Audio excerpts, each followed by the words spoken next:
పోలీసులు ఏం చేస్తున్నారు? అనంతగిరి పర్యాటక కేంద్రం శివారులో ఉన్నటువంటి సర్పన్వల్ ప్రాజెక్టులో నిన్న ఇద్దరు టూరిస్టులు మృతి చెందడం జరిగింది. దీనిపైన రెవెన్యూ అధికారులు కానీ, ఇరిగేషన్ అధికారులు కానీ, పోలీస్ యంత్రాంగం కానీ కనీసం ఒక్కరు కూడా సైడ్ మళ్ళీ కూడా చూడలేరు. యథావిధిగా ఈ వైల్డర్నెస్ అనే రిసార్టు ఎంత ఇల్లీగల్ గా నడిపిస్తున్నా కనీసం ఎందుకు పట్టించుకోలేరు. గతంలో ఒక ఎంఆర్ఓ మాత్రం దీనిపైన రెస్పాండ్ అయితే ఆయన ట్రాన్స్ఫర్ చేసి మళ్ళీ యథావిధిగా నడిపించుకుంటున్నారు. ఇక్కడ ఉన్నటువంటి పోలీస్ యంత్రాంగం, మరొకసారి రెవెన్యూ యంత్రాంగం, ఇరిగేషన్ అధికారులు ఒకసారి చూడండి ఆ చెరువులో ఏ విధంగా పర్మనెంట్ బోట్స్ అక్కడ పెట్టినరు. ఆ రిసార్ట్ కూడా ఎఫ్టీఎల్ లెవెల్ గా లేదు, దానికి కూడా ఇది వదిలేయలేరు, బఫర్ జోన్ వదిలేయలేరు.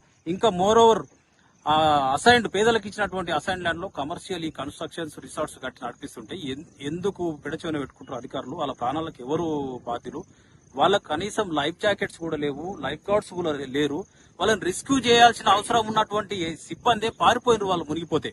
అంటే ఇంత నిర్లక్ష్యం జరిగినా ఈ ప్రాంతంలో ఉన్నటువంటి అధికారులకు ఎందుకు కళ్ళు కనిపిస్తలేవు, ఎందుకు ఈ విధంగా వ్యవహరిస్తున్నారో ఒకసారి వాళ్ళకేమన్నా వాళ్ళు ఇచ్చే కాసులకేమన్నా ఆశపడుతున్నారా అధికారులు? ఖచ్చితంగా ఈ రెండు ప్రాణాలే కాదు, గతంలో కూడా జరిగినాయి, ఇంకా ముందు జరగకుండా చూడాల్సిన బాధ్యత మీ అందరి మీద ఉన్నది. లేకపోతే దీనికి ఖచ్చితంగా పెద్ద ఎత్తున ఉద్యమం చేసి వీటిపైన మీరు తీసుకోకపోతే మేము చర్య తీసుకుంటాం ఎంఆర్పీఎస్ అని చెప్పేసి అధికారులకు అందరికీ హెచ్చరిస్తూ డిమాండ్ చేస్తాం.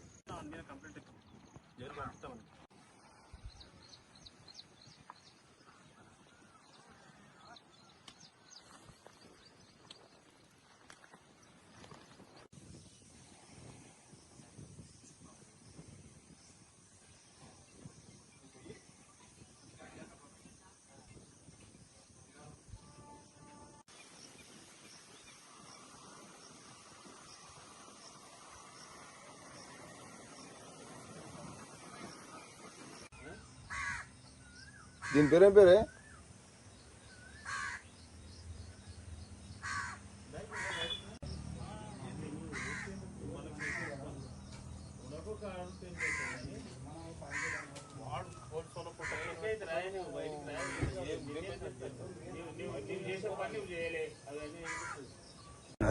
ఎవిడెన్స్ కోసం అది నేనేం వీడియో లేదు.